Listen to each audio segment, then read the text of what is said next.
Assalaamu calaykum soo dhawaada asxaabta meel walbo aad joogtaan kuna soo dhawaada janaalka Xogsida TV. Magacayguna waa Aymad. Maanta waxaan idiin wadnaa muuqaalo la yaab leh. Kaamirooyinka qarsoon maalin walba waxa ay duubaan muuqaalo la yaab leh oo haddii aan la duubi lahayn dadka qaar aysan rumaysan lahayn. Haddaba waxaan idiin soo gudbinaynaa muuqaalo la yaab leh oo ay duubeen kaamirooyinka qarsoon. Aanu ku bilowno muuqaalka ugu horeeya. Kaamira ku xirneed xarun ay degnaayeen askar ayaa waxa ay duubtay askari ku hadlaya telefoon ayaa waxa gadaal ka soo weeraray waxaan la garanaynin dhulka ayuuna ku dhacay. Askari kale oo meesha ka agdhawaa ayaa isku dayay inuu saacido laakiin kuma uusan guuleysanin.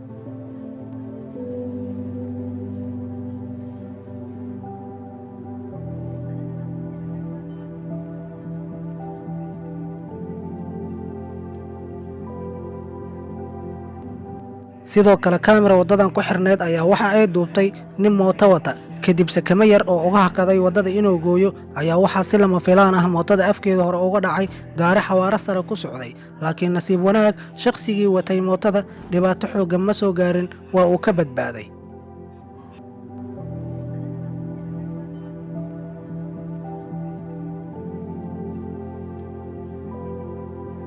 mar kale kaamira ayaa waxa ay duubtay haweeney wadada dhinaceeda taagneed kadib qof mooto wata ayaa ka qaatay boorso yar ay wadatay kadib waxa si kadiis ugu dhacay gaari isteerinka ka soo go'ay laakiin waa uu ka badbaaday lamana qabanin oo si dirqi ayuu ugu baxsaday.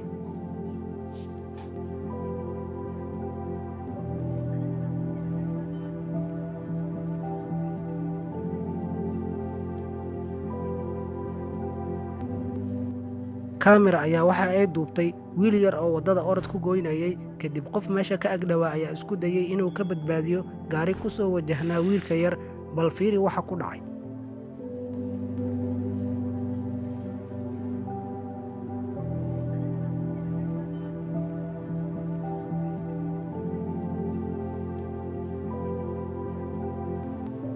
ninkani waa nin saacidaad badan. haweeney baaskiil wadatay ayuu sakama yar kaga badbaadiyey gaari xawaare sare ku socday oo wadada marayay.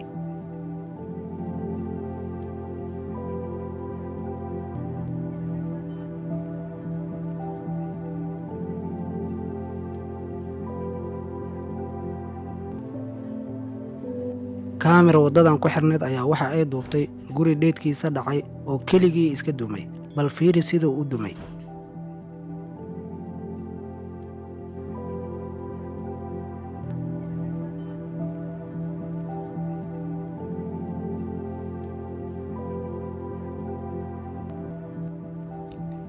ninkani fiideo ayuu iska duubayay laakiin waxaa sigtay diyaarad eelboorka ka duulaysay.